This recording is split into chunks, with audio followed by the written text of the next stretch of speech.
The Book of Job, Chapter 1. Prologue. There once was a man named Job who lived in the land of Uz. He was blameless, a man of complete integrity. He feared God and stayed away from evil. He had 7 sons and 3 daughters. He owned 7,000 sheep, 3,000 camels, 500 teams of oxen, and 500 female donkeys. He also had many servants.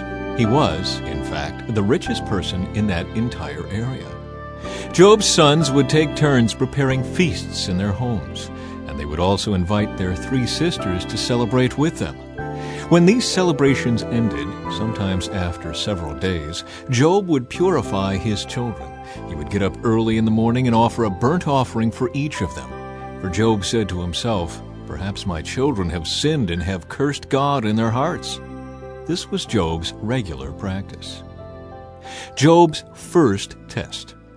One day the members of the heavenly court came to present themselves before the Lord, and the accuser Satan came with them. "Where have you come from?" the Lord asked Satan. Satan answered the Lord, "I have been patrolling the earth, watching everything that's going on." Then the Lord asked Satan, "Have you noticed my servant Job? He is the finest man in all the earth.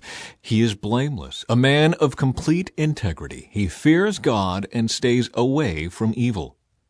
Satan replied to the Lord, "Yes, but Job has good reason to fear God. You have always put a wall of protection around him and his home and his property. You have made him prosper in everything he does. Look how rich he is. But reach out and take away everything he has, and he will surely curse you to your face." "All right, you may test him," the Lord said to Satan. "Do whatever you want with everything he possesses, but don't harm him physically." So Satan left the Lord's presence. One day when Job's sons and daughters were feasting at the oldest brother's house, a messenger arrived at Job's home with this news.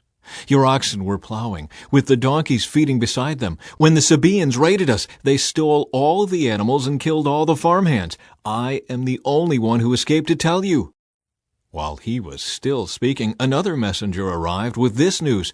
"The fire of God has fallen from heaven and burned up your sheep and all the shepherds. I am the only one who escaped to tell you."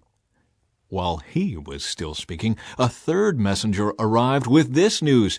"3 bands of Chaldean raiders have stolen your camels and killed your servants. I am the only one who escaped to tell you." While he was still speaking, another messenger arrived with this news. "Your sons and daughters were feasting in their oldest brother's home. Suddenly a powerful wind swept in from the wilderness and hit the house on all sides. The house collapsed and all your children are dead. I am the only one who escaped to tell you." Job stood up and tore his robe in grief. Then he shaved his head and fell to the ground to worship. He said, "I came naked from my mother's womb, and I will be naked when I leave. The Lord gave me what I had, and the Lord has taken it away. Praise the name of the Lord." In all of this, Job did not sin by blaming God. Chapter 2. Job's second test. One day the members of the heavenly court came again to present themselves before the Lord, and the accuser Satan came with them. "Where have you come from?"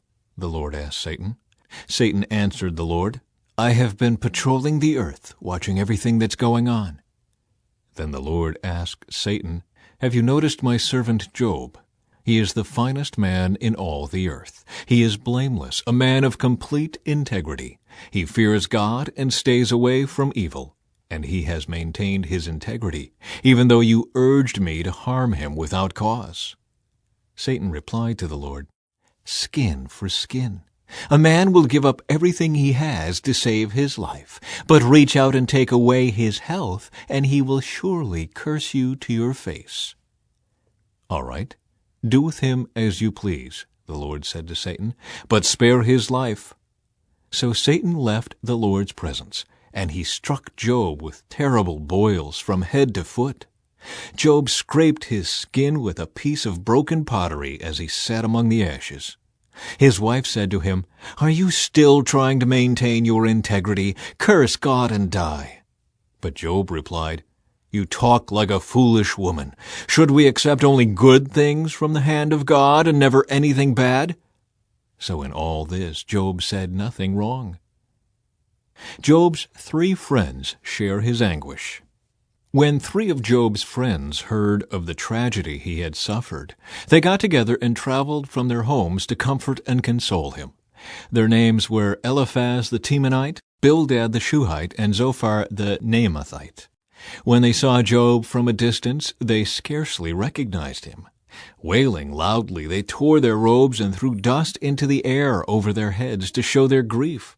Then they sat on the ground with him for 7 days and nights. No one said a word to Job, for they saw that his suffering was too great for words. Chapter 3. Job's first speech. At last Job spoke, and he cursed the day of his birth. He said, "Let the day of my birth be erased, and the night I was conceived. Let that day be turned to darkness. Let it be lost even to God on high, and let no light shine on it. Let the darkness and utter gloom claim that day for its own. Let a black cloud overshadow it, and let the darkness terrify it. Let that night be blotted off the calendar, never again to be counted among the days of the year, never again to appear among the months. Let that night be childless. Let it have no joy. Let those who are experts at cursing, whose cursing could rouse Leviathan, curse that day. Let its morning stars remain dark. Let it hope for light, but in vain may it never see the morning light. Curse that day for failing to shut my mother's womb, for letting me be born to see all this trouble. Why wasn't I born dead? Why didn't I die as I came from the womb? Why was I laid on my mother's lap? Why did she nurse me at her breasts? Had I died at birth, I would now be at peace. I would be asleep and at rest. I would rest with the world's kings and prime ministers, whose great buildings now lie in ruins. I would rest with princes rich in gold, whose palaces were filled with silver. Why wasn't I buried like a stillborn child, like a baby who never lives to see the light? For in death the wicked cause no trouble, and the weary are at rest. Even captives are at ease in death, with no guards to curse them.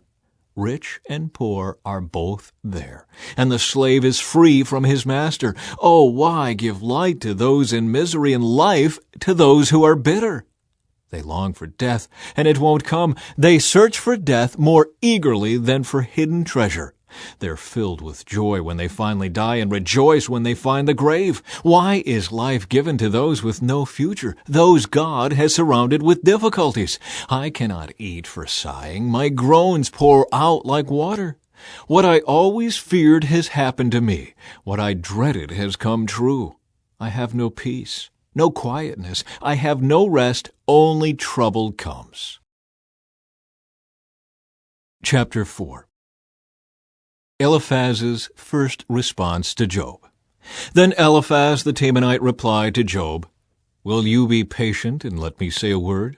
For who could keep from speaking out? In the past you have encouraged many people. You have strengthened those who were weak. Your words have supported those who were falling. You encouraged those with shaky knees. But now when trouble strikes, you lose heart. You are terrified when it touches you. Doesn't your reverence for God give you confidence? Doesn't your life of integrity give you hope? Stop and think. Do the innocent die? When have the upright been destroyed? My experience shows that those who plant trouble and cultivate evil will harvest the same.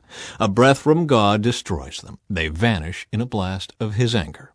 The lion roars and the wildcat snarls, but the teeth of strong lions will be broken. The fierce lion will starve for lack of prey, and the cubs of the lioness will be scattered.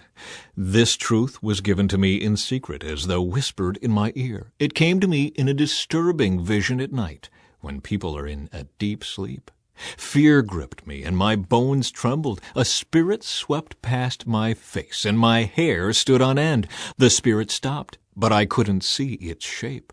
There was a form before my eyes. In the silence I heard a voice say, "Can a mortal be innocent before God? Can anyone be pure before the Creator?"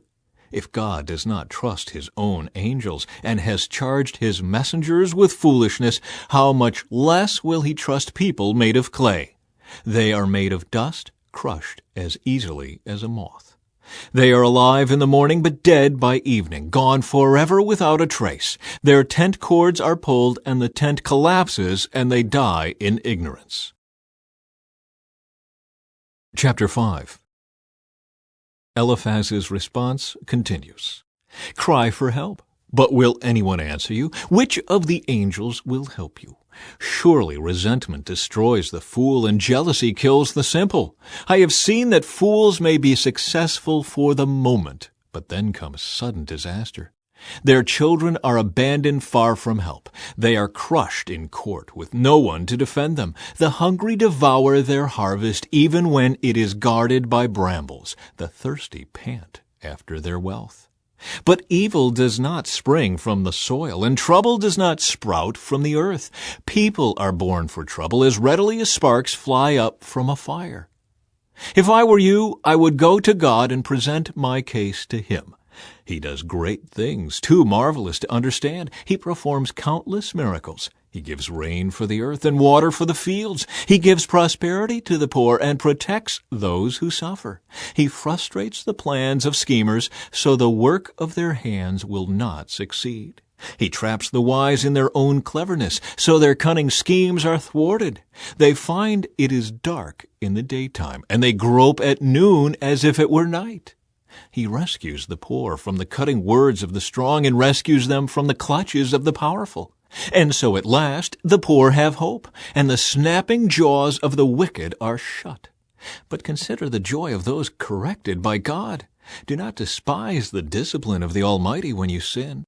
For though he wounds, he also bandages. He strikes, but his hands also heal. From 6 disasters he will rescue you. Even in the 7th, he will keep you from evil. He will save you from death in time of famine, from the power of the sword in time of war. You will be safe from slander and have no fear when destruction comes. You will laugh at destruction and famine. Wild animals will not terrify you. You will be at peace with the stones of the field, and its wild animals will be at peace with you.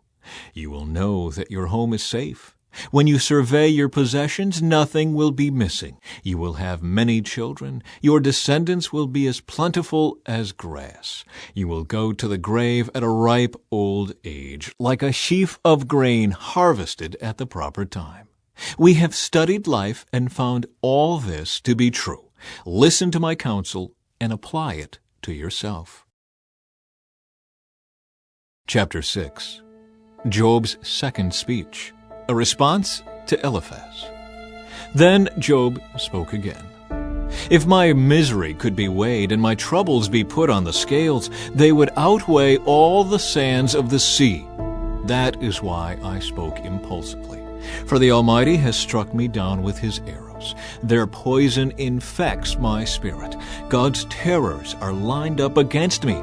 Don't I have a right to complain? Don't wild donkeys bray when they find no grass, and oxen bellow when they have no food? Don't people complain about unsalted food? Does anyone want the tasteless white of an egg? My appetite disappears when I look at it. I gag at the thought of eating it. Oh, that I might have my request, that God would grant my desire. I wish he would crush me. I wish he would reach out his hand and kill me. At least I can take comfort in this. Despite the pain, I have not denied the words of the Holy One. But I don't have the strength to endure. I have nothing to live for. Do I have the strength of a stone? Is my body made of bronze? No, I am utterly helpless without any chance of success. One should be kind to a fainting friend, but you accuse me without any fear of the Almighty. My brothers, you have proved as unreliable as a seasonal brook that overflows its banks in the spring when it is swollen with ice and melting snow. But when the hot weather arrives, the water disappears. The brook vanishes in the heat.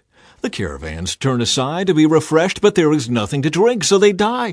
The caravans from Tema search for this water. The travelers from Sheba hope to find it. They count on it, but are disappointed. When they arrive, their hopes are dashed. You, too, have given no help.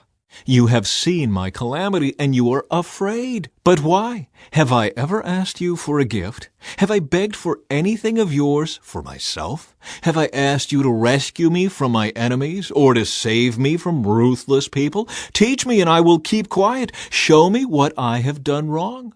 Honest words can be painful, but what do your criticisms amount to? Do you think your words are convincing when you disregard my cry of desperation? You would even send an orphan into slavery or sell a friend. Look at me. Would I lie to your face? Stop assuming my guilt, for I have done no wrong. Do you think I am lying? Don't I know the difference between right and wrong? Chapter 7. Is not all human life a struggle? Our lives are like that of a hired hand, like a worker who longs for the shade, like a servant waiting to be paid. I, too, have been assigned months of futility, long and weary nights of misery. Lying in bed, I think, when will it be morning? But the night drags on, and I toss till dawn. My body is covered with maggots and scabs. My skin breaks open, oozing with pus. Job cries out to God. My days fly faster than a weaver's shuttle. They end without hope. O God, remember that my life is but a breath, and I will never again feel happiness. You see me now, but not for long. You will look for me, but I will be gone. Just as a cloud dissipates and vanishes, those who die will not come back. They are gone forever from their home, never to be seen again. I cannot keep from speaking. I must express my anguish. My bitter soul must complain. Am I a sea monster or a dragon that you must place me under guard? I think my bed will comfort me, and sleep will ease my misery. But then you shatter me with dreams and terrify me with visions. I would rather be strangled, rather die than suffer like this. I hate my life and don't want to go on living. Oh, leave me alone for my few remaining days. What are people that you should make so much of us, that you should think of us so often? For you examine us every morning and test us every moment. Why won't you leave me alone at least long enough for me to swallow? If I have sinned, what have I done to you, O watcher of all humanity? Why make me your target? Am I a burden to you? Why not just forgive my sin and take away my guilt? For soon I will lie down in the dust and die. When you look for me, I will be gone. Chapter 8. Bildad's first response to Job. Then Bildad the Shuhite replied to Job, How long will you go on like this? You sound like a blustering wind. Does God twist justice? Does the Almighty twist what is right? Your children must have sinned against him, so their punishment was well deserved. But if you pray to God and seek the favor of the Almighty, and if you are pure and live with integrity, he will surely rise up and restore your happy home. And though you started with little, you will end with much. Just ask the previous generation. Pay attention to the experience of our ancestors, for we were born but yesterday and know nothing. Our days on earth are as fleeting as a shadow. But those who came before us will teach you. They will teach you the wisdom of old. Can papyrus reeds grow tall without a marsh? Can marsh grass flourish without water? While they are still flowering, not ready to be cut, they begin to wither more quickly than grass. The same happens to all who forget God. The hopes of the godless evaporate. Their confidence hangs by a thread. They are leaning on a spider's web. They cling to their home for security, but it won't last. They try to hold it tight, but it will not endure. The godless seem like a lush plant growing in the sunshine, its branches spreading across the garden. Its roots grow down through a pile of stones. It takes hold on a bed of rocks. But when it is uprooted, it's as though it never existed. That's the end of its life, and others spring up from the earth to replace it. But look, God will not reject a person of integrity, nor will he lend a hand to the wicked.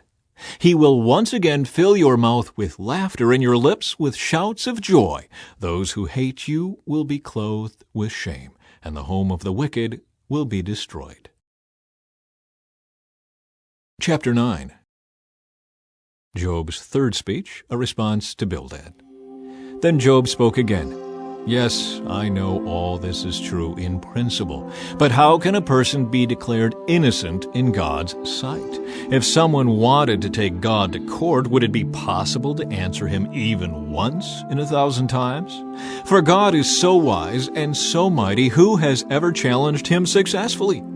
Without warning, he moves the mountains, overturning them in his anger. He shakes the earth from its place, and its foundations tremble. If he commands it, the sun won't rise, and the stars won't shine. He alone has spread out the heavens and marches on the waves of the sea. He made all the stars, the Bear and Orion, the Pleiades, and the constellations of the southern sky. He does great things too marvelous to understand. He performs countless miracles. Yet when he comes near, I cannot see him. When he moves by, I do not see him go. If he snatches someone in death, who can stop him? Who dares to ask, "What are you doing?" And God does not restrain his anger. Even the monsters of the sea are crushed beneath his feet. So who am I that I should try to answer God or even reason with him? Even if I were right, I would have no defense. I could only plead for mercy. And even if I summoned him and he responded, I'm not sure he would listen to me. For he attacks me with a storm and repeatedly wounds me without cause. He will not let me catch my breath, but fills me instead with bitter sorrows. If it's a question of strength, he's the strong one. If it's a matter of justice, who dares to summon him to court? Though I am innocent, my own mouth would pronounce me guilty. Though I am blameless, it would prove me wicked. I am innocent, but it makes no difference to me. I despise my life. Innocent or wicked, it is all the same to God. That's why I say he destroys both the blameless and the wicked. When a plague sweeps through, he laughs at the death of the innocent. The whole earth is in the hands of the wicked, and God blinds the eyes of the judges. If he's not the one who does it, who is? My life passes more swiftly than a runner. It flees away without a glimpse of happiness. It disappears like a swift papyrus boat, like an eagle swooping down on its prey. If I decided to forget my complaints, to put away my sad face and be cheerful, I would still dread all the pain, for I know you will not find me innocent, O God. Whatever happens, I will be found guilty. So what's the use of trying? Even if I were to wash myself with soap and clean my hands with lye, you would plunge me into a muddy ditch, and my own filthy clothing would hate me. God is not a mortal like me, so I cannot argue with him or take him to trial. If only there were a mediator between us, someone who could bring us together. The mediator could make God stop beating me, and I would no longer live in terror of his punishment. Then I could speak to him without fear. But I cannot do that in my own strength. Chapter 10. Job frames his plea to God. I am disgusted with my life. Let me complain freely. My bitter soul must complain. I will say to God, don't simply condemn me. Tell me the charge you are bringing against me. What do you gain by oppressing me? Why do you reject me, the work of your own hands, while smiling on the schemes of the wicked? Are your eyes like those of a human? Do you see things only as people see them? Is your lifetime only as long as ours? Is your life so short that you must quickly probe for my guilt and search for my sin? Although you know I am not guilty, no one can rescue me from your hands.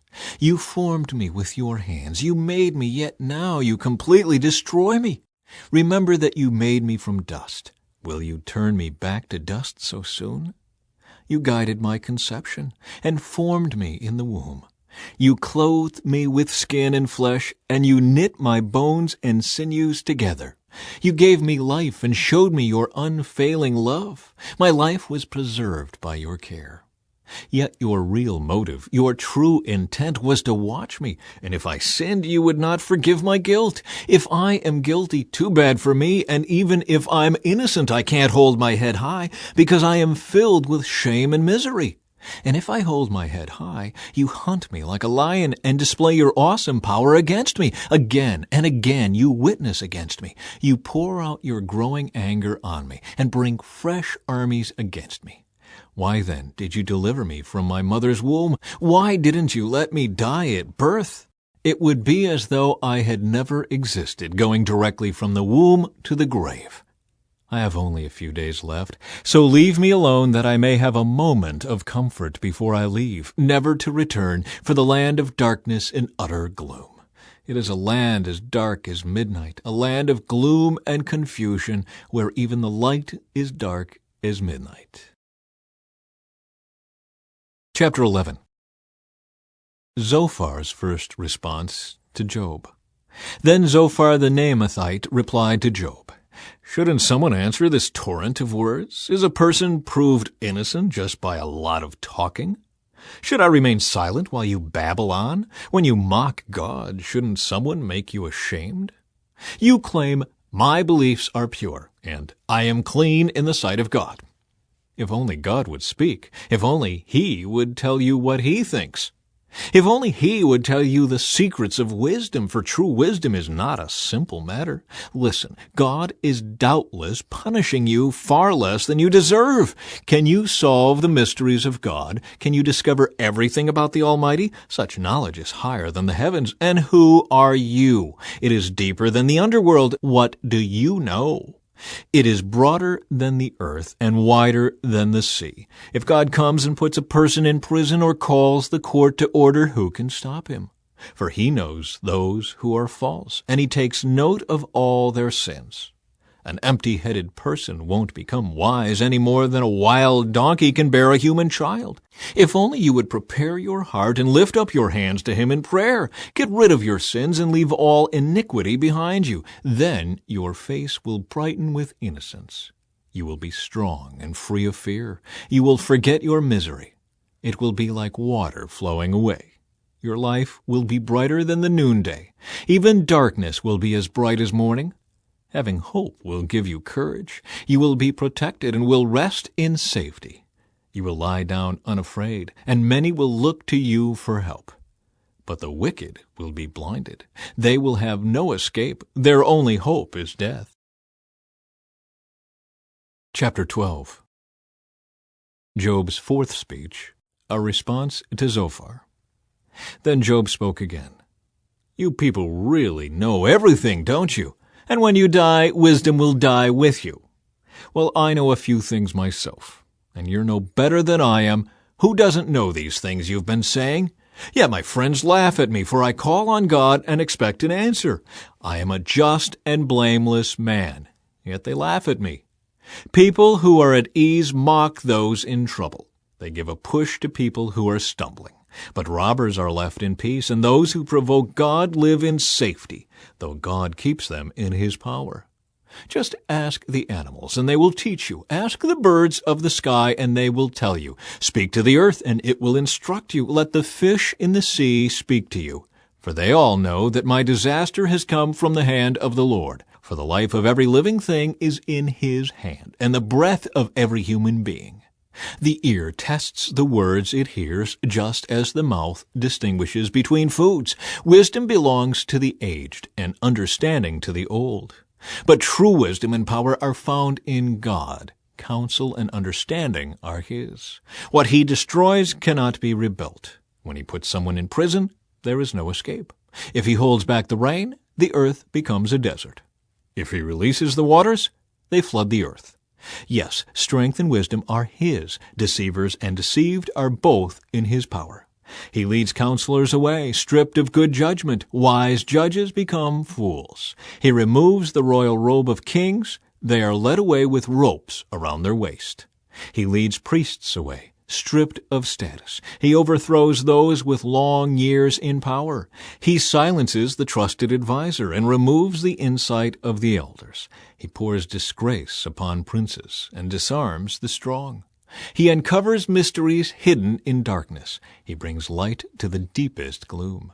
He builds up nations and He destroys them. He expands nations and He abandons them. He strips kings of understanding and leaves them wandering in a pathless wasteland. They grope in the darkness without a light. He makes them stagger like drunkards. Chapter 13. Job wants to argue his case with God. Look, I have seen all this with my own eyes, and heard it with my own ears, and now I understand. I know as much as you do. You are no better than I am. As for me, I would speak directly to the Almighty. I want to argue my case with God Himself. As for you, you smear me with lies. As physicians, you are worthless quacks. If only you could be silent. That's the wisest thing you could do. Listen to my charge. Pay attention to my arguments. Are you defending God with lies? Do you make your dishonest arguments for His sake? Will you slant your testimony in His favor? Will you argue God's case for Him? What will happen when He finds out what you are doing? Can you fool Him as easily as you fool people? No, you will be in trouble with Him if you secretly slant your testimony in His favor. Doesn't His majesty terrify you? Doesn't your fear of Him overwhelm you? Your platitudes are as valuable as ashes. Your defense is as fragile as a clay pot. Be silent now and leave me alone. Let me speak, and I will face the consequences. Yes, I will take my life in my hands and say what I really think. God might kill me, but I have no other hope. I am going to argue my case with Him. But this is what will save me. I am not godless. If I were, I could not stand before Him. Listen closely to what I am about to say. Hear me out. I have prepared my case. I will be proved innocent. Who can argue with me over this? And if you prove me wrong, I will remain silent and die. Job asks how he has sinned. O God, grant me these two things, and then I will be able to face you. Remove your heavy hand from me, and don't terrify me with your awesome presence. Now summon me, and I will answer. Or let me speak to you, and you reply. Tell me, what have I done wrong? Show me my rebellion and my sin. Why do you turn away from me? Why do you treat me as your enemy? Would you terrify a leaf blown by the wind? Would you chase dry straw? You write bitter accusations against me and bring up all the sins of my youth. You put my feet in stocks. You examine all my paths. You trace all my footprints. I waste away like rotting wood, like a moth-eaten coat. Chapter 14. How frail is humanity! How short is life! How full of trouble! We blossom like a flower and then wither. Like a passing shadow, we quickly disappear. Must you keep an eye on such a frail creature and demand an accounting from me? Who can bring purity out of an impure person? No one. You have decided the length of our lives. You know how many months we will live, and we are not given a minute longer. So leave us alone and let us rest. We are like hired hands, so let us finish our work in peace. Even a tree has more hope. If it is cut down, it will sprout again and grow new branches. Though its roots have grown old in the earth and its stump decays, at the scent of water it will bud and sprout again like a new seedling. But when people die, their strength is gone. They breathe their last, and then where are they? As water evaporates from a lake, and a river disappears in drought, people are laid to rest and do not rise again. Until the heavens are no more, they will not wake up, nor be roused from their sleep. I wish you would hide me in the grave and forget me there until your anger has passed. But mark your calendar to think of me again. Can the dead live again? If so, this would give me hope through all my years of struggle, and I would eagerly await the release of death. You would call, and I would answer, and you would yearn for me, your handiwork. For then you would guard my steps instead of watching for my sins. My sins would be sealed in a pouch, and you would cover my guilt. But instead, as mountains fall and crumble, and as rocks fall from a cliff, as water wears away the stones, and floods wash away the soil, so you destroy people's hope. You always overpower them, and they pass from the scene. You disfigure them in death and send them away. They never know if their children grow up in honor or sink to insignificance. They suffer painfully. Their life is full of trouble. Chapter 15. Eliphaz's second response to Job. Then Eliphaz the Temanite replied, A wise man wouldn't answer with such empty talk. You are nothing but a windbag. The wise don't engage in empty chatter. What good are such words? Have you no fear of God, no reverence for him? Your sins are telling your mouth what to say. Your words are based on clever deception. Your own mouth condemns you, not I. Your own lips testify against you. Were you the first person ever born? Were you born before the hills were made? Were you listening at God's secret counsel? Do you have a monopoly on wisdom? What do you know that we don't? What do you understand that we do not? On our side are aged, gray-haired men, much older than your father. Is God's comfort too little for you? Is his gentle word not enough? What has taken away your reason? What has weakened your vision that you turn against God and say all these evil things? Can any mortal be pure? Can anyone born of a woman be just? Look, God does not even trust the angels. Even the heavens are not absolutely pure in his sight. How much less pure is a corrupt and sinful person with a thirst for wickedness? If you will listen, I will show you. I will answer you from my own experience, and it is confirmed by the reports of wise men who have heard the same thing from their fathers, from those to whom the land was given long before any foreigners arrived. The wicked writhe in pain throughout their lives. Years of trouble are stored up for the ruthless. The sound of terror rings in their ears, and even on good days they fear the attack of the destroyer. They dare not go out into the darkness for fear they will be murdered. They wander around saying, "Where can I find bread?" They know their day of destruction is near. That dark day terrifies them. They live in distress and anguish, like a king preparing for battle. For they shake their fists at God, defying the Almighty. Holding their strong shields, they defiantly charge against him. These wicked people are heavy and prosperous. Their waists bulge with fat. But their cities will be ruined. They will live in abandoned houses that are ready to tumble down. Their riches will not last, and their wealth will not endure. Their possessions will no longer spread across the horizon. They will not escape the darkness. The burning sun will wither their shoots, and the breath of God will destroy them.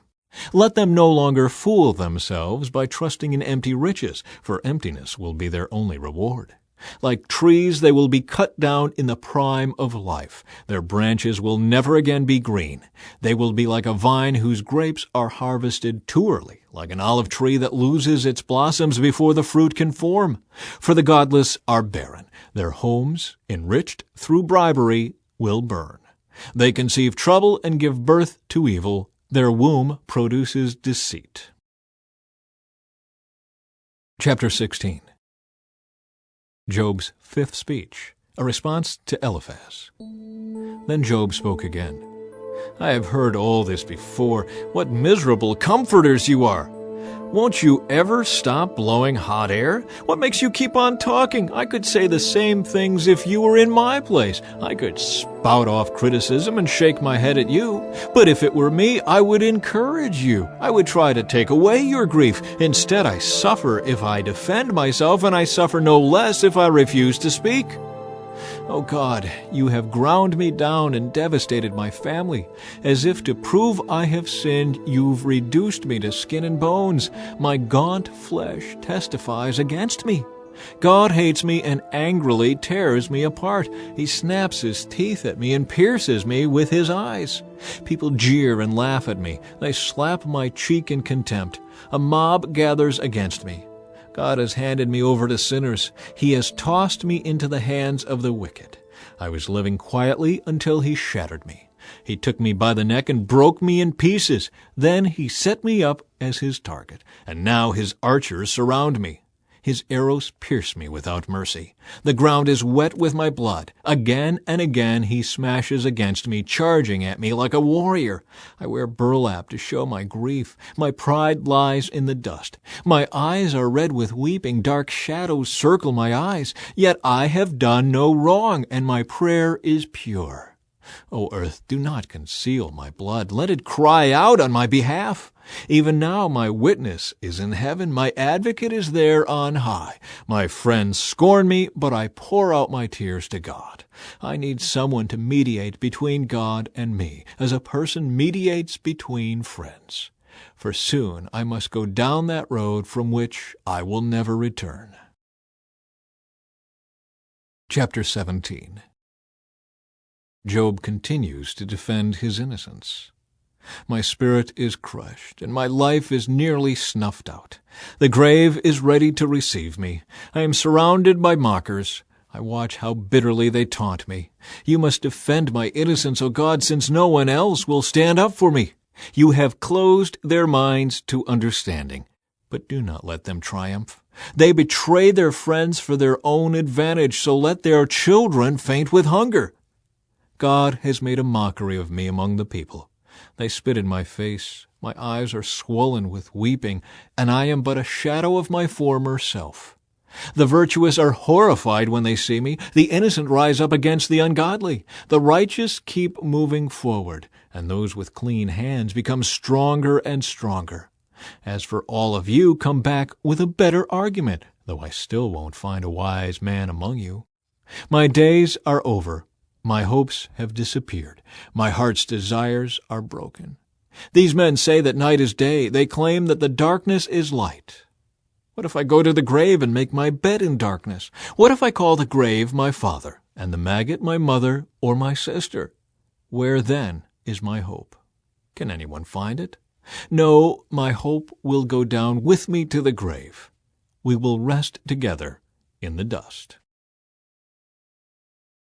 Chapter 18. Bildad's second response to Job. Then Bildad the Shuhite replied, How long before you stop talking? Speak sense if you want us to answer. Do you think we are mere animals? Do you think we are stupid? You may tear out your hair in anger, but will that destroy the earth? Will it make the rocks tremble? Surely the light of the wicked will be snuffed out. The sparks of their fire will not glow. The light in their tent will grow dark. The lamp hanging above them will be quenched. The confident stride of the wicked will be shortened. Their own schemes will be their downfall. The wicked walk into a net. They fall into a pit.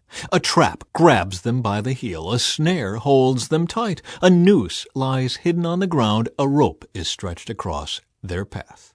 Terrors surround the wicked and trouble them at every step. Hunger depletes their strength, and calamity waits for them to stumble. Disease eats their skin. Death devours their limbs. They are torn from the security of their homes and are brought down to the king of terrors. The homes of the wicked will burn down. Burning sulfur rains on their houses. Their roots will dry up and their branches will wither. All memory of their existence will fade from the earth. No one will remember their names. They will be thrust from light into darkness, driven from the world. They will have neither children nor grandchildren, nor any survivor in the place where they lived. People in the West are appalled at their fate. People in the East are horrified. They will say, This was the home of a wicked person, the place of one who rejected God. Chapter 19. Job's sixth speech, a response to Bildad. Then Job spoke again. How long will you torture me? How long will you try to crush me with your words? You have already insulted me 10 times. You should be ashamed of treating me so badly, even if I have sinned. That is my concern, not yours. You think you're better than I am, using my humiliation as evidence of my sin. But it is God who has wronged me, capturing me in his net. I cry out, help, but no one answers me. I protest, but there is no justice. God has blocked my way so I cannot move. He has plunged my path into darkness. He has stripped me of my honor and removed the crown from my head. He has demolished me on every side, and I am finished. He has uprooted my hope like a fallen tree. His fury burns against me. He counts me as an enemy. His troops advance. They build up roads to attack me. They camp all around my tent. My relatives stay far away, and my friends have turned against me. My family is gone, and my close friends have forgotten me. My servants and maids consider me a stranger. I am like a foreigner to them. When I call my servant, he doesn't come. I have to plead with him. My breath is repulsive to my wife. I am rejected by my own family. Even young children despise me. When I stand to speak, they turn their backs on me. My close friends detest me. Those I loved have turned against me. I have been reduced to skin and bones, and have escaped death by the skin of my teeth. Have mercy on me, my friends. Have mercy, for the hand of God has struck me. Must you also persecute me like God does? Haven't you chewed me up enough? Oh, that my words could be recorded. Oh, that they could be inscribed on a monument, carved with an iron chisel and filled with lead, engraved forever in the rock. But as for me, I know that my Redeemer lives, and he will stand upon the earth at last. And after my body has decayed, yet in my body I will see God. I will see him for myself. Yes, I will see him with my own eyes. I am overwhelmed at the thought. How dare you go on persecuting me, saying it's his own fault? You should fear punishment yourselves, for your attitude deserves punishment. Then you will know that there is indeed a judgment. Chapter 20. Zophar's second response to Job. Then Zophar the Naamathite replied, I must reply, because I am greatly disturbed. I've had to endure your insults, but now my spirit prompts me to reply. Don't you realize that from the beginning of time, ever since people were first placed on the earth, the triumph of the wicked has been short-lived, and the joy of the godless has been only temporary? Though the pride of the godless reaches to the heavens and their heads touch the clouds, yet they will vanish forever, thrown away like their own dung. Those who knew them will ask, where are they? They will fade like a dream and not be found. They will vanish like a vision in the night. Those who once saw them will see them no more. Their families will never see them again. Their children will beg from the poor, for they must give back their stolen riches. Though they are young, their bones will lie in the dust. They enjoyed the sweet taste of wickedness, letting it melt under their tongue. They savored it, holding it long in their mouths.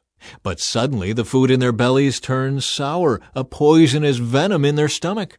They will vomit the wealth they swallowed. God won't let them keep it down. They will suck the poison of cobras. The viper will kill them. They will never again enjoy streams of olive oil or rivers of milk and honey. They will give back everything they worked for. Their wealth will bring them no joy. For they oppressed the poor and left them destitute. They foreclosed on their homes. They were always greedy and never satisfied. Nothing remains of all the things they dreamed about. Nothing is left after they finish gorging themselves. Therefore, their prosperity will not endure. In the midst of plenty, they will run into trouble and be overcome by misery. May God give them a belly full of trouble. May God rain down his anger upon them. When they try to escape an iron weapon, a bronze-tipped arrow will pierce them. The arrow is pulled from their back, and the arrowhead glistens with blood. The terrors of death are upon them. Their treasures will be thrown into deepest darkness. A wildfire will devour their goods, consuming all they have left. The heavens will reveal their guilt, and the earth will testify against them. A flood will sweep away their house. God's anger will descend on them in torrents. This is the reward that God gives the wicked. It is the inheritance decreed by God. Chapter 21. Job's seventh speech, a response to Zophar. Then Job spoke again. Listen closely to what I am saying. That's one consolation you can give me. Bear with me and let me speak. After I have spoken, you may resume mocking me. My complaint is with God, not with people. I have good reason to be so impatient. Look at me and be stunned. Put your hand over your mouth in shock. When I think about what I am saying, I shudder. My body trembles. Why do the wicked prosper, growing old and powerful? They live to see their children grow up and settle down, and they enjoy their grandchildren. Their homes are safe from every fear, and God does not punish them. Their bulls never fail to breed, their cows bear calves and never miscarry. They let their children frisk about like lambs, their little ones skip and dance. They sing with tambourine and harp. They celebrate to the sound of the flute. They spend their days in prosperity, then go down to the grave in peace. And yet they say to God, "Go away, we want no part of you and your ways. Who is the Almighty, and why should we obey him? What good will it do us to pray?" They think their prosperity is of their own doing, but I will have nothing to do with that kind of thinking. Yet the light of the wicked never seems to be extinguished. Do they ever have trouble? Does God distribute sorrows to them in anger? Are they driven before the wind like straw? Are they carried away by the storm like chaff? Not at all.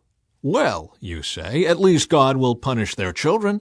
But I say he should punish the ones who sin so that they understand his judgment. Let them see their destruction with their own eyes. Let them drink deeply of the anger of the Almighty, for they will not care what happens to their family after they are dead.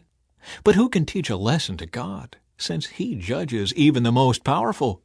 One person dies in prosperity, completely comfortable and secure, the picture of good health, vigorous and fit. Another person dies in bitter poverty, never having tasted the good life. But both are buried in the same dust, both eaten by the same maggots. Look, I know what you're thinking. I know the schemes you plot against me. You will tell me of rich and wicked people whose houses have vanished because of their sins. But ask those who have been around, and they will tell you the truth. Evil people are spared in times of calamity and are allowed to escape disaster. No one criticizes them openly or pays them back for what they have done. When they are carried to the grave, an honor guard keeps watch at their tomb. A great funeral procession goes to the cemetery. Many pay their respects as the body is laid to rest, and the earth gives sweet repose. How can your empty clichés comfort me? All your explanations are lies. Chapter 22. Eliphaz's third response to Job. Then Eliphaz the Temanite replied, "Can a person do anything to help God? Can even a wise person be helpful to him? Is it any advantage to the Almighty if you are righteous? Would it be any gain to him if you were perfect? Is it because you are so pious that he accuses you and brings judgment against you? No, it's because of your wickedness. There's no limit to your sins. For example, you must have lent money to your friend and demanded clothing as security. Yes, you stripped him to the bone. You must have refused water for the thirsty and food for the hungry. You probably think the land belongs to the powerful and only the privileged have a right to it. You must have sent widows away empty-handed and crushed the hopes of orphans. That is why you are surrounded by traps and tremble from sudden fears.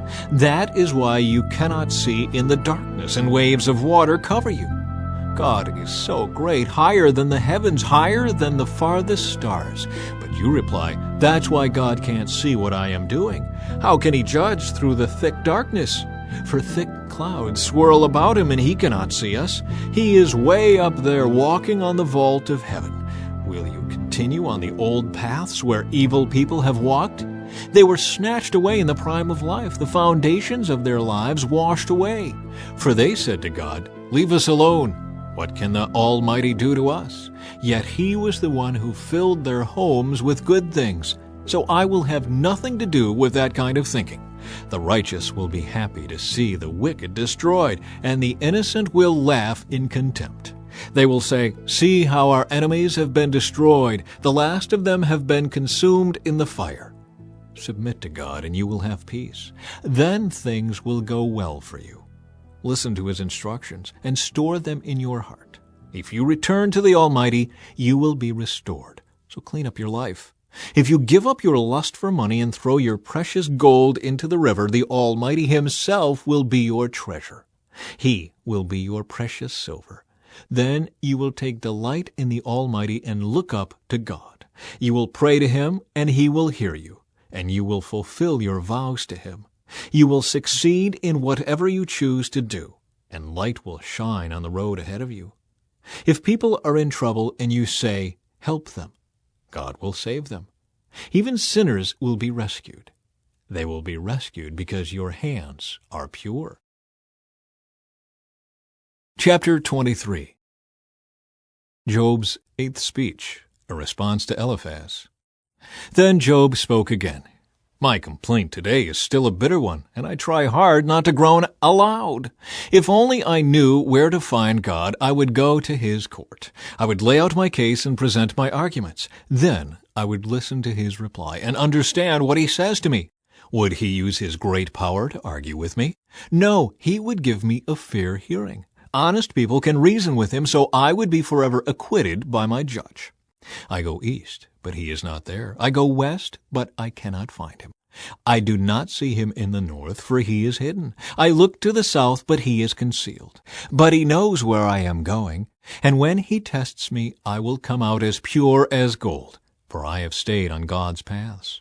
I have followed his ways and not turned aside. I have not departed from his commands, but have treasured his words more than daily food. But once he has made his decision, who can change his mind? Whatever he wants to do, he does. So he will do to me whatever he has planned. He controls my destiny. No wonder I am so terrified in his presence. When I think of it, terror grips me. God has made me sick at heart. The Almighty has terrified me. Darkness is all around me. Thick, impenetrable darkness is everywhere. Chapter 24. Job asks why the wicked are not punished. Why doesn't the Almighty bring the wicked to judgment? Why must the godly wait for him in vain? Evil people steal land by moving the boundary markers. They steal livestock and put them in their own pastures. They take the orphan's donkey and demand the widow's ox as security for a loan. The poor are pushed off the path. The needy must hide together for safety. Like wild donkeys in the wilderness, the poor must spend all their time looking for food, searching even in the desert for food for their children. They harvest a field they do not own, and they glean in the vineyards of the wicked. All night they lie naked in the cold without clothing or covering. They are soaked by mountain showers, and they huddle against the rocks for want of a home. The wicked snatch a widow's child from her breast, taking the baby as security for a loan. The poor must go about naked without any clothing. They harvest food for others while they themselves are starving. They press out olive oil without being allowed to taste it, and they tread in the winepress as they suffer from thirst. The groans of the dying rise from the city, and the wounded cry for help, yet God ignores their moaning. Wicked people rebel against the light. They refuse to acknowledge its ways or stay in its paths. The murderer rises in the early dawn to kill the poor and needy. At night he is a thief. The adulterer waits for the twilight, saying, "No one will see me then." He hides his face so no one will know him. Thieves break into houses at night and sleep in the daytime. They are not acquainted with the light. The black night is their morning. They ally themselves with the terrors of the darkness. But they disappear like foam down a river. Everything they own is cursed, and they are afraid to enter their own vineyards. The grave consumes sinners, just as drought and heat consume snow. Their own mothers will forget them. Maggots will find them sweet to eat. No one will remember them. Wicked people are broken like a tree in the storm. They cheat the woman who has no son to help her. They refuse to help the needy widow. God, in his power, drags away the rich. They may rise high, but they have no assurance of life. They may be allowed to live in security, but God is always watching them. And though they are great now, in a moment they will be gone like all others, cut off like heads of grain. Can anyone claim otherwise? Who can prove me wrong? Chapter 25. Bildad's third response to Job.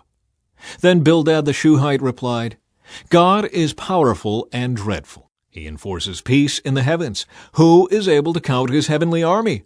Doesn't his light shine on all the earth? How can a mortal be innocent before God? Can anyone born of a woman be pure? God is more glorious than the moon. He shines brighter than the stars. In comparison, people are maggots. We mortals are mere worms." Chapter 26. Job's ninth speech, a response to Bildad. Then Job spoke again. How you have helped the powerless, how you have saved the weak, how you have enlightened my stupidity. What wise advice you have offered! Where have you gotten all these wise sayings? Whose spirit speaks through you? The dead tremble, those who live beneath the waters. The underworld is naked in God's presence. The place of destruction is uncovered. God stretches the northern sky over empty space and hangs the earth on nothing. He wraps the rain in his thick clouds, and the clouds don't burst with the weight. He covers the face of the moon, shrouding it with his clouds. He created the horizon when he separated the waters. He set the boundary between day and night. The foundations of heaven tremble. They shudder at his rebuke. By his power the sea grew calm. By his skill he crushed the great sea monster. His spirit made the heavens beautiful, and his power pierced the gliding serpent. These are just the beginning of all that he does, merely a whisper of his power.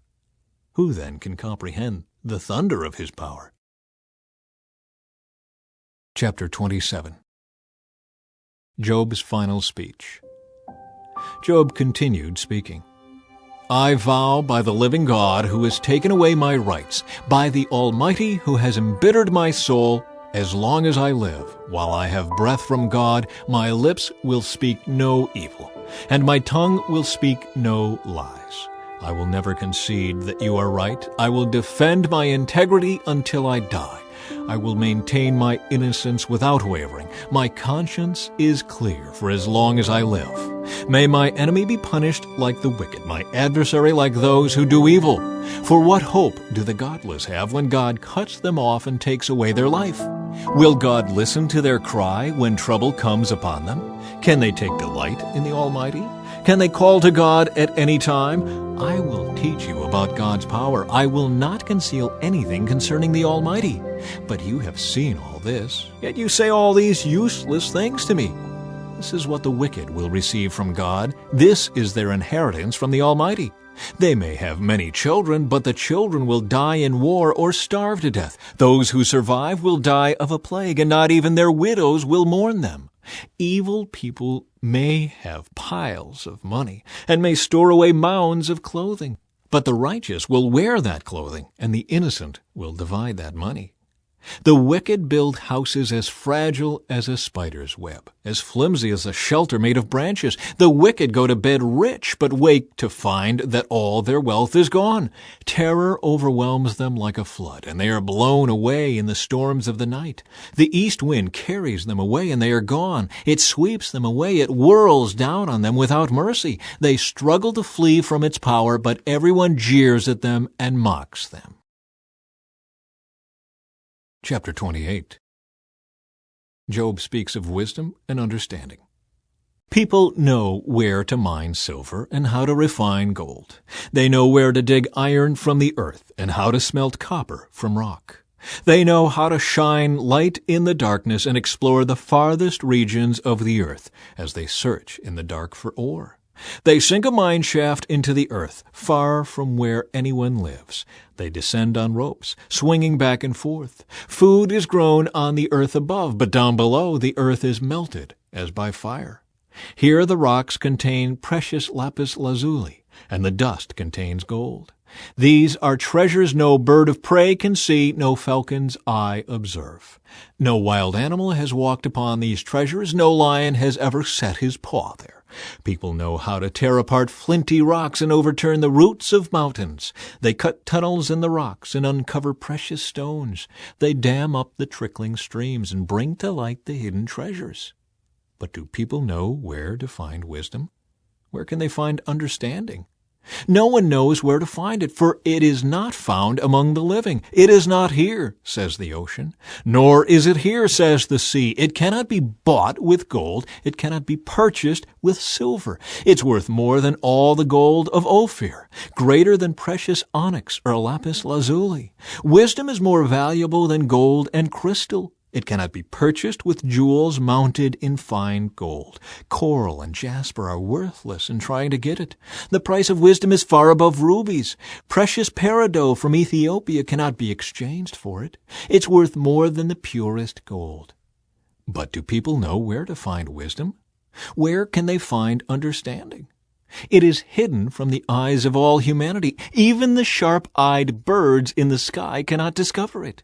Destruction and death say, "We've heard only rumors of where wisdom can be found." God alone understands the way to wisdom.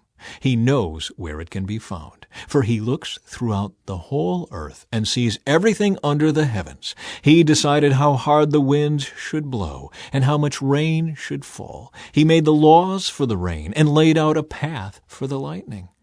Then he saw wisdom and evaluated it. He set it in place and examined it thoroughly. And this is what he says to all humanity. The fear of the Lord is true wisdom. To forsake evil is real understanding. Chapter 29. Job speaks of his former blessings. Job continued speaking. I long for the years gone by when God took care of me, when he lit up the way before me and I walked safely through the darkness. When I was in my prime, God's friendship was felt in my home. The Almighty was still with me and my children were around me. My cows produced milk in abundance, and my groves poured out streams of olive oil. Those were the days when I went to the city gate and took my place among the honored leaders. The young stepped aside when they saw me, and even the aged rose in respect at my coming. The princes stood in silence and put their hands over their mouths. The highest officials of the city stood quietly, holding their tongues in respect. All who heard me praised me. All who saw me spoke well of me, for I assisted the poor in their need and the orphans who required help. I helped those without hope, and they blessed me, and I caused the widows' hearts to sing for joy. Everything I did was honest. Righteousness covered me like a robe, and I wore justice like a turban. I served as eyes for the blind and feet for the lame. I was a father to the poor and assisted strangers who needed help. I broke the jaws of godless oppressors and plucked their victims from their teeth. I thought, surely I will die surrounded by my family after a long, good life. For I am like a tree whose roots reach the water, whose branches are refreshed with the dew. New honors are constantly bestowed on me, and my strength is continually renewed. Everyone listened to my advice. They were silent as they waited for me to speak. And after I spoke, they had nothing to add, for my counsel satisfied them. They longed for me to speak as people long for rain. They drank my words like a refreshing spring rain. When they were discouraged, I smiled at them. My look of approval was precious to them. Like a chief, I told them what to do. I lived like a king among his troops and comforted those who mourned. Chapter 30. Job speaks of his anguish. But now I am mocked by people younger than I, by young men whose fathers are not worthy to run with my sheepdogs. A lot of good they are to me, those worn-out wretches. They are gaunt with hunger and flee to the deserts, to desolate and gloomy wastelands. They pluck wild greens from among the bushes and eat from the roots of broom trees. They are driven from human society, and people shout at them as if they were thieves. So now they live in frightening ravines, in caves, and among the rocks. They sound like animals howling among the bushes, huddled together beneath the nettles. They are nameless fools, outcasts from society. And now they mock me with vulgar songs. They taunt me. They despise me and won't come near me except to spit in my face. For God has cut my bowstring. He has humbled me. So they have thrown off all restraint. These outcasts oppose me to my face. They send me sprawling and lay traps in my path. They block my road and do everything they can to destroy me. They know I have no one to help me. They come at me from all directions. They jump on me when I am down. I live in terror now. My honor has blown away in the wind, and my prosperity has vanished like a cloud. And now my life seeps away. Depression haunts my days. At night my bones are filled with pain, which gnaws at me relentlessly. With a strong hand, God grabs my shirt. He grips me by the collar of my coat. He has thrown me into the mud. I'm nothing more than dust and ashes. I cry to you, O God, but you don't answer. I stand before you, but you don't even look. You have become cruel toward me. You use your power to persecute me. You throw me into the whirlwind and destroy me in the storm. And I know you are sending me to my death, the destination of all who live. Surely no one would turn against the needy when they cry for help in their trouble. Did I not weep for those in trouble? Was I not deeply grieved for the needy? So I looked for good, but evil came instead. I waited for the light, but darkness fell. My heart is troubled and restless. Days of suffering torment me. I walk in gloom without sunlight. I stand in the public square and cry for help. Instead, I am considered a brother to jackals and a companion to owls. My skin has turned dark, and my bones burn with fever. My harp plays sad music, and my flute accompanies those who weep. Chapter 31. Job's final protest of innocence. I made a covenant with my eyes not to look with lust at a young woman. For what has God above chosen for us? What is our inheritance from the Almighty on high? Isn't it calamity for the wicked and misfortune for those who do evil? Doesn't he see everything I do and every step I take? Have I lied to anyone or deceived anyone? Let God weigh me on the scales of justice, for he knows my integrity. If I have strayed from his pathway, or if my heart has lusted for what my eyes have seen, or if I am guilty of any other sin, then let someone else eat the crops I have planted. Let all that I have planted be uprooted. If my heart has been seduced by a woman, or if I have lusted for my neighbor's wife, then let my wife belong to another man. Let other men sleep with her. For lust is a shameful sin, a crime that should be punished. It is a fire that burns all the way to hell. It would wipe out everything I own. If I have been unfair to my male or female servants when they brought their complaints to me, how could I face God? What could I say when he questioned me? For God created both me and my servants. He created us both in the womb. Have I refused to help the poor or crushed the hopes of widows? Have I been stingy with my food and refused to share it with orphans? No, from childhood I have cared for orphans like a father, and all my life I have cared for widows. Whenever I saw the homeless without clothes and the needy with nothing to wear, did they not praise me for providing wool clothing to keep them warm? If I raised my hand against an orphan, knowing the judges would take my side, then let my shoulder be wrenched out of place. Let my arm be torn from its socket. That would be better than facing God's judgment. For if the majesty of God opposes me, what hope is there? Have I put my trust in money, or felt secure because of my gold? Have I gloated about my wealth and all that I own? Have I looked at the sun shining in the skies, or the moon walking down its silver pathway, and been secretly enticed in my heart to throw kisses at them in worship? If so, I should be punished by the judges, for it would mean I had denied the God of heaven. Have I ever rejoiced when disaster struck my enemies, or become excited when harm came their way? No, I have never sinned by cursing anyone or by asking for revenge.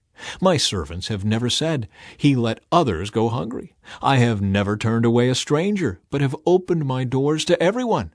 Have I tried to hide my sins like other people do, concealing my guilt in my heart? Have I feared the crowd or the contempt of the masses, so that I kept quiet and stayed indoors?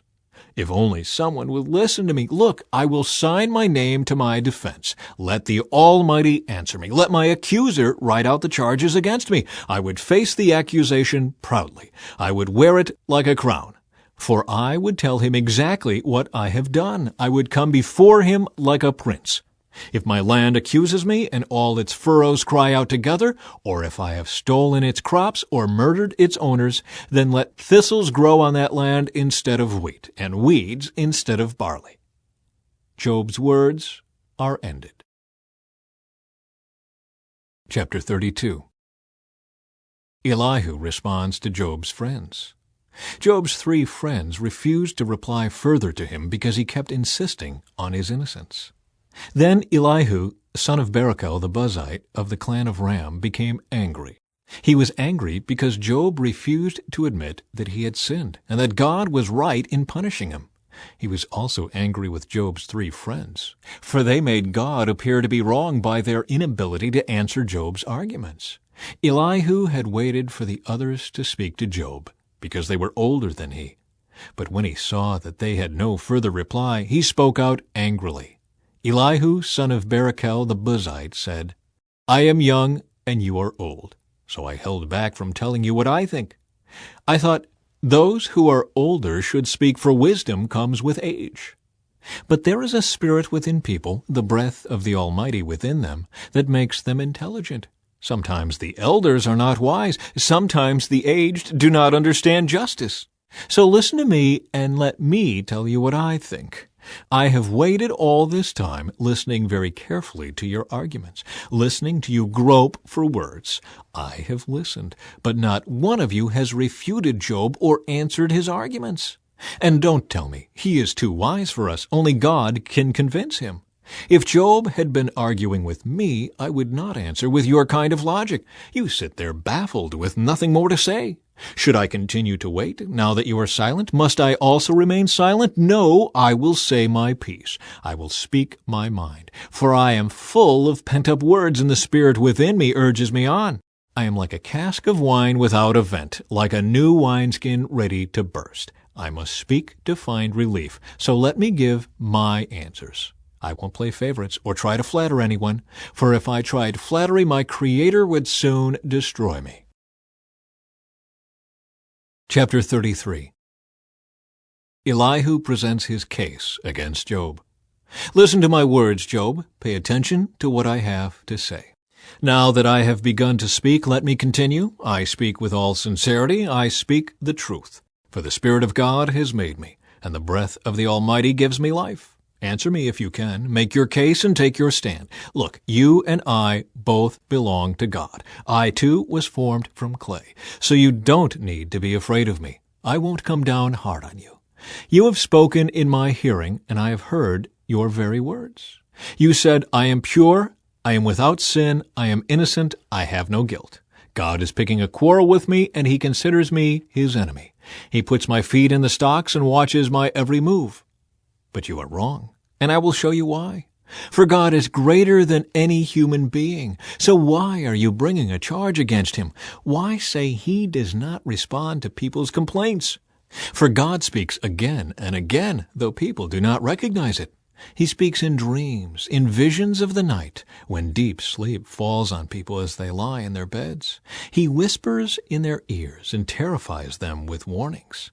He makes them turn from doing wrong. He keeps them from pride. He protects them from the grave, from crossing over the river of death. Or God disciplines people with pain on their sickbeds, with ceaseless aching in their bones. They lose their appetite for even the most delicious food. Their flesh wastes away and their bones stick out. They are at death's door. The angels of death wait for them. But if an angel from heaven appears, a special messenger to intercede for a person and declare that he is upright, he will be gracious and say, "Rescue him from the grave, for I have found a ransom for his life." Then his body will become as healthy as a child's, firm and youthful again. When he prays to God, he will be accepted, and God will receive him with joy and restore him to good standing. He will declare to his friends, I sinned and twisted the truth, but it was not worth it. God rescued me from the grave, and now my life is filled with light. Yes, God does these things again and again for people. He rescues them from the grave so they may enjoy the light of life. Mark this well, Job. Listen to me, for I have more to say. But if you have anything to say, go ahead. Speak, for I am anxious to see you justified. But if not, then listen to me. Keep silent, and I will teach you wisdom. Chapter 34. Elihu accuses Job of arrogance. Then Elihu said, Listen to me, you wise men. Pay attention, you who have knowledge. Job said, The ear tests the words it hears, just as the mouth distinguishes between foods. So let us discern for ourselves what is right. Let us learn together what is good. For Job also said, I am innocent, but God has taken away my rights. I am innocent, but they call me a liar. My suffering is incurable. though I have not sinned. Tell me, has there ever been a man like Job with his thirst for irreverent talk? He chooses evil people as companions. He spends his time with wicked men. He has even said, "Why waste time trying to please God?" Listen to me, you who have understanding. Everyone knows that God doesn't sin. The Almighty can do no wrong. He repays people according to their deeds. He treats people as they deserve. Truly, God will not do wrong. The Almighty will not twist justice. Did someone else put the world in His care? Who set the whole world in place? If God were to take back His Spirit and withdraw His breath, all life would cease, and humanity would turn again to dust. Now listen to me, if you are wise. Pay attention to what I say. Could God govern if He hated justice? Are you going to condemn the Almighty Judge? For He says to kings, "You are wicked," and to nobles, "You are unjust." He doesn't care how great a person may be, and He pays no more attention to the rich than to the poor. He made them all. In a moment they die. In the middle of the night they pass away. The mighty are removed without human hand. For God watches how people live. He sees everything they do. No darkness is thick enough to hide the wicked from His eyes. We don't set the time when we will come before God in judgment. He brings the mighty to ruin without asking anyone, and He sets up others in their place. He knows what they do, and in the night He overturns and destroys them. He strikes them down because they are wicked, doing it openly for all to see. For they turned away from following Him. They have no respect for any of His ways. They cause the poor to cry out, catching God's attention. He hears the cries of the needy. But if He chooses to remain quiet, who can criticize Him? When He hides His face, no one can find Him, whether an individual or a nation. He prevents the godless from ruling, so they cannot be a snare to the people. Why don't people say to God, "I have sinned, but I will sin no more"? Or, "I don't know what evil I have done. Tell me. If I have done wrong, I will stop at once." Must God tailor His justice to your demands? But you have rejected Him. The choice is yours, not mine. Go ahead, share your wisdom with us. After all, bright people will tell me, and wise people will hear me say, "Job speaks out of ignorance. His words lack insight." Job, you deserve the maximum penalty for the wicked way you have talked. For you have added rebellion to your sin. You show no respect, and you speak many angry words against God. Chapter 35. Elihu reminds Job of God's justice. Then Elihu said, "Do you think it is right for you to claim, 'I am righteous before God'? For you also ask, 'What's in it for me? What's the use of living a righteous life?' I will answer you and all your friends too. Look up into the sky and see the clouds high above you. If you sin, how does that affect God? Even if you sin again and again, what effect will it have on Him? If you are good, is this some great gift to Him? What could you possibly give Him? No, your sins affect only people like yourself, and your good deeds also affect only humans. People cry out when they are oppressed. They groan beneath the power of the mighty. Yet they don't ask, 'Where is God, my Creator, the one who gives songs in the night? Where is the one who makes us smarter than the animals and wiser than the birds of the sky?' And when they cry out, God does not answer because of their pride. But it is wrong to say God doesn't listen, to say the Almighty isn't concerned. You say you can't see Him, but He will bring justice if you will only wait. You say He does not respond to sinners with anger and is not greatly concerned about wickedness. But you are talking nonsense, Job. You have spoken like a fool. Chapter 36. Elihu continued speaking. Let me go on, and I will show you the truth, for I have not finished defending God. I will present profound arguments for the righteousness of my Creator. I am telling you nothing but the truth, for I am a man of great knowledge. God is mighty, but He does not despise anyone. He is mighty in both power and understanding. He does not let the wicked live, but gives justice to the afflicted. He never takes His eyes off the innocent, but He sets them on thrones with kings and exalts them forever. If they are bound in chains and caught up in a web of trouble, he shows them the reason.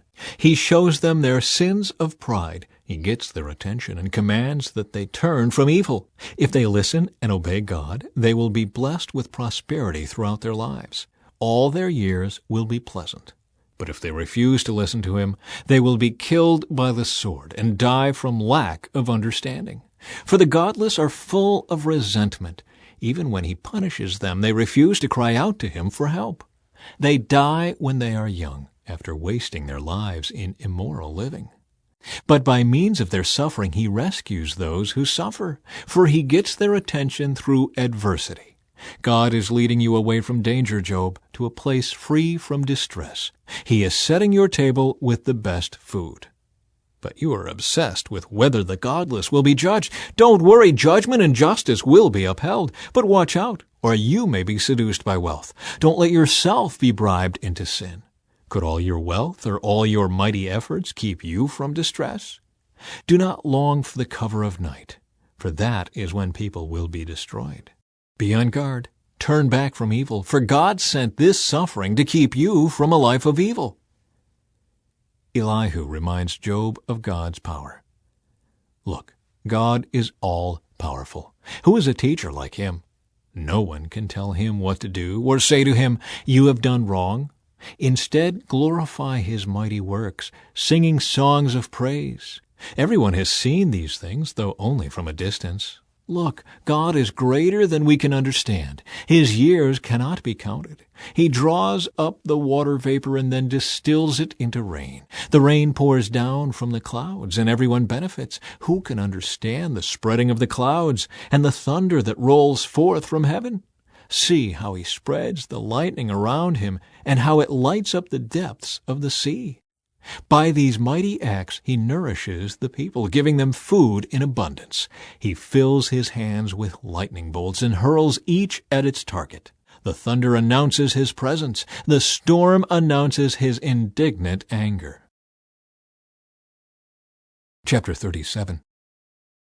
My heart pounds as I think of this. It trembles within me. Listen carefully to the thunder of God's voice as it rolls from his mouth. It rolls across the heavens, and his lightning flashes in every direction. Then comes the roaring of the thunder, the tremendous voice of his majesty. He does not restrain it when he speaks. God's voice is glorious in the thunder. We can't even imagine the greatness of his power. He directs the snow to fall on the earth and tells the rain to pour down. Then everyone stops working so they can watch his power. The wild animals take cover and stay inside their dens. The stormy wind comes from its chamber, and the driving winds bring the cold. God's breath sends the ice, freezing wide expanses of water. He loads the clouds with moisture, and they flash with his lightning. The clouds churn about at his direction. They do whatever he commands throughout the earth. He makes these things happen either to punish people or to show his unfailing love. Pay attention to this, Job. Stop and consider the wonderful miracles of God. Do you know how God controls the storm and causes the lightning to flash from his clouds? Do you understand how he moves the clouds with wonderful perfection and skill? When you are sweltering in your clothes and the south wind dies down and everything is still, he makes the skies reflect the heat like a bronze mirror. Can you do that? So teach the rest of us what to say to God. We are too ignorant to make our own arguments. Should God be notified that I want to speak? Can people even speak when they are confused? We cannot look at the sun, for it shines brightly in the sky when the wind clears away the clouds. So also gold and splendor comes from the mountain of God. He is clothed in dazzling splendor. We cannot imagine the power of the Almighty. But even though he is just and righteous, he does not destroy us. No wonder people everywhere fear him. All who are wise show him reverence. Chapter 38. The Lord challenges Job. Then the Lord answered Job from the whirlwind. Who is this that questions my wisdom with such ignorant words?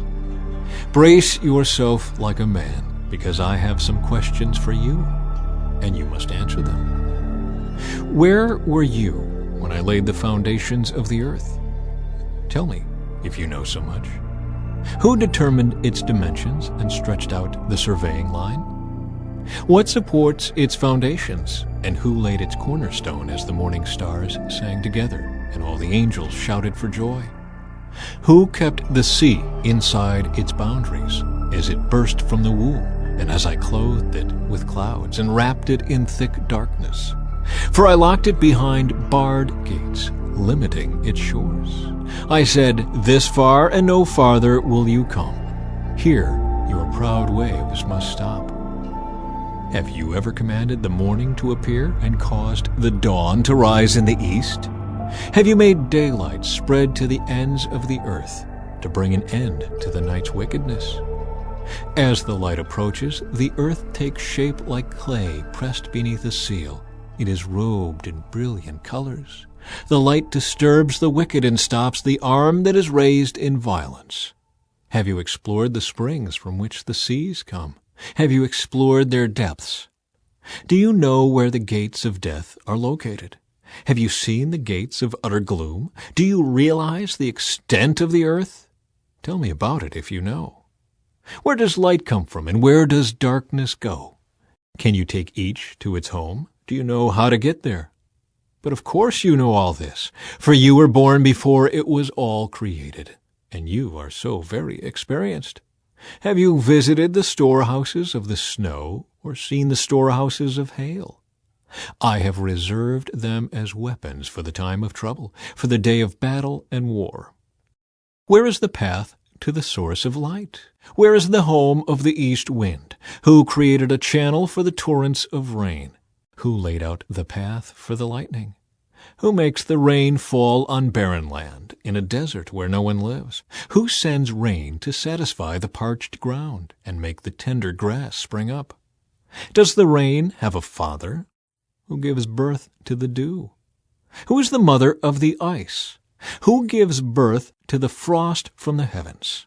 For the water turns to ice as hard as rock, and the surface of the water freezes. Can you direct the movement of the stars, binding the cluster of the Pleiades, or loosening the cords of Orion? Can you direct the sequence of the seasons, or guide the bear with her cubs across the heavens? Do you know the laws of the universe? Can you use them to regulate the earth? Can you shout to the clouds and make it rain? Can you make lightning appear and cause it to strike as you direct? Who gives intuition to the heart and instinct to the mind? Who is wise enough to count all the clouds? Who can tilt the water jars of heaven when the parched ground is dry and the soil has hardened into clods? Can you stalk prey for a lioness and satisfy the young lion's appetites as they lie in their dens or crouch in the thicket? Who provides food for the ravens when their young cry out to God and wander about in hunger? Chapter 39. The Lord's challenge continues. Do you know when the wild goats give birth? Have you watched as deer are born in the wild? Do you know how many months they carry their young? Are you aware of the time of their delivery? They crouch down to give birth to their young and deliver their offspring. Their young grow up in the open fields, then leave home and never return. Who gives the wild donkey its freedom? Who untied its ropes? I have placed it in the wilderness. Its home is the wasteland. It hates the noise of the city and has no driver to shout at it. The mountains are its pasture land, where it searches for every blade of grass. Will the wild ox consent to being tamed? Will it spend the night in your stall? Can you hitch a wild ox to a plow? Will it plow a field for you? Given its strength, can you trust it? Can you leave and trust the ox to do your work? Can you rely on it to bring home your grain and deliver it to your threshing floor?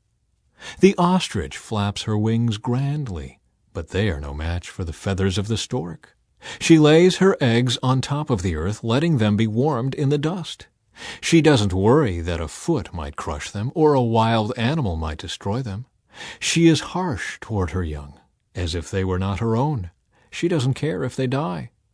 For God has deprived her of wisdom. He has given her no understanding. But whenever she jumps up to run, she passes the swiftest horse with its rider. Have you given the horse its strength, or clothed its neck with a flowing mane? Did you give it the ability to leap like a locust? Its majestic snorting is terrifying. It paws the earth and rejoices in its strength when it charges out to battle. It laughs at fear and is unafraid. It does not run from the sword. The arrows rattle against it, and the spear and javelin flash. It paws the ground fiercely and rushes forward into battle when the ram's horn blows. It snorts at the sound of the horn. It senses the battle in the distance. It quivers at the captain's commands and the noise of battle. Is it your wisdom that makes the hawk soar and spread its wings toward the south? Is it at your command that the eagle rises to the heights to make its nest? It lives on the cliffs, making its home on a distant rocky crag. From there it hunts its prey, keeping watch with piercing eyes. Its young gulp down blood. Where there's a carcass, there you'll find it. Chapter 40. Then the Lord said to Job, "Do you still want to argue with the Almighty? You are God's critic, but do you have the answers?" Job responds to the Lord. Then Job replied to the Lord, "I am nothing. How could I ever find the answers? I will cover my mouth with my hand. I have said too much already. I have nothing more to say." The Lord challenges Job again. Then the Lord answered Job from the whirlwind.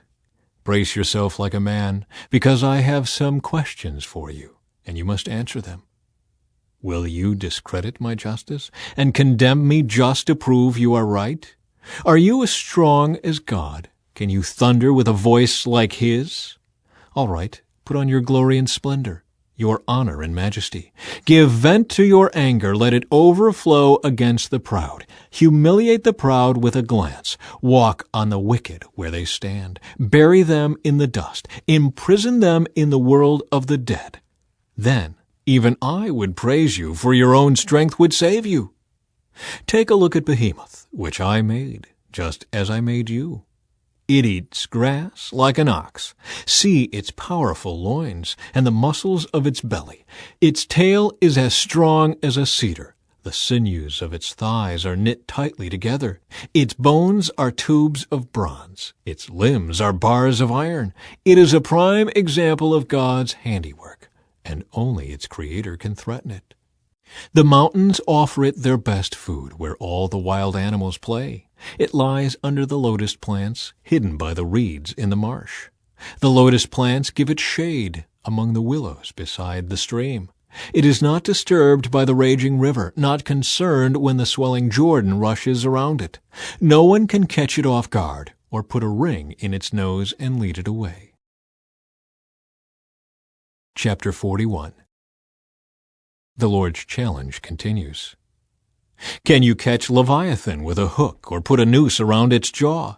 Can you tie it with a rope through the nose or pierce its jaw with a spike?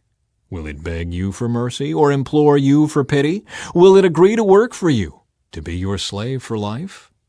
Can you make it a pet, like a bird, or give it to your little girls to play with? Will merchants try to buy it, to sell it in their shops? Will its hide be hurt by spears, or its head by a harpoon? If you lay a hand on it, you will certainly remember the battle that follows. You won't try that again. No, it is useless to try to capture it. The hunter who attempts it will be knocked down. And since no one dares to disturb it, who then can stand up to me? Who has given me anything that I need to pay back? Everything under heaven is mine. I want to emphasize Leviathan's limbs and its enormous strength and graceful form. Who can strip off its hide, and who can penetrate its double layer of armor? Who could pry open its jaws? For its teeth are terrible. Its scales are like rows of shields, tightly sealed together. They are so close together that no air can get between them. Each scale sticks tight to the next. They interlock and cannot be penetrated. When it sneezes, it flashes light. Its eyes are like the red of dawn. Lightning leaps from its mouth. Flames of fire flash out. Smoke streams from its nostrils like steam from a pot heated over burning rushes. Its breath would kindle coals, for flames shoot from its mouth. The tremendous strength in Leviathan's neck strikes terror wherever it goes. Its flesh is hard and firm and cannot be penetrated. Its heart is hard as rock, hard as a millstone. When it rises, the mighty are afraid, gripped by terror. No sword can stop it, no spear, dart, or javelin. Iron is nothing but straw to that creature, and bronze is like rotten wood. Arrows cannot make it flee. Stones shot from a sling are like bits of grass. Clubs are like a blade of grass, and it laughs at the swish of javelins. Its belly is covered with scales as sharp as glass. It plows up the ground as it drags through the mud. Leviathan makes the water boil with its commotion. It stirs the depths like a pot of ointment. The water glistens in its wake, making the sea look white. Nothing on earth is its equal. No other creature so fearless. Of all the creatures, it is the proudest. It is the king of beasts. Chapter 42. Job responds to the Lord. Then Job replied to the Lord, I know that you can do anything, and no one can stop you. You asked, Who is this that questions my wisdom with such ignorance? It is I, and I was talking about things I knew nothing about, things far too wonderful for me. You said, Listen, and I will speak. I have some questions for you, and you must answer them. I had only heard about you before, but now I have seen you with my own eyes. I take back everything I said, and I sit in dust and ashes to show my repentance. Conclusion. The Lord blesses Job. After the Lord had finished speaking to Job, he said to Eliphaz the Temanite, I am angry with you and your two friends, for you have not spoken accurately about me, as my servant Job has. So take 7 bulls and 7 rams, and go to my servant Job, and offer a burnt offering for yourselves. My servant Job will pray for you, and I will accept his prayer on your behalf. I will not treat you as you deserve, for you have not spoken accurately about me, as my servant Job has. So Eliphaz the Temanite, Bildad the Shuhite, and Zophar the Naamathite did as the Lord commanded them, and the Lord accepted Job's prayer.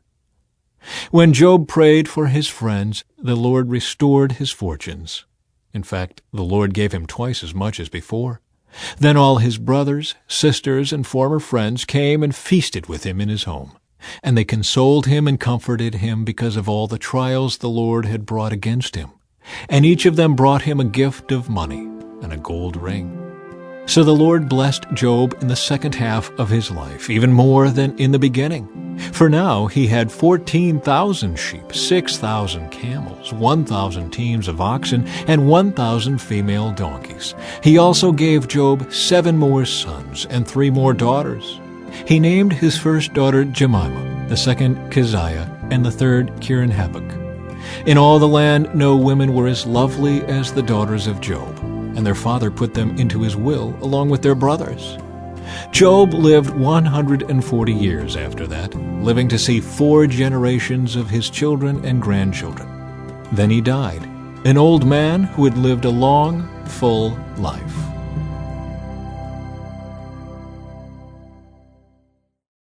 Thank you for joining us on this Bible journey today.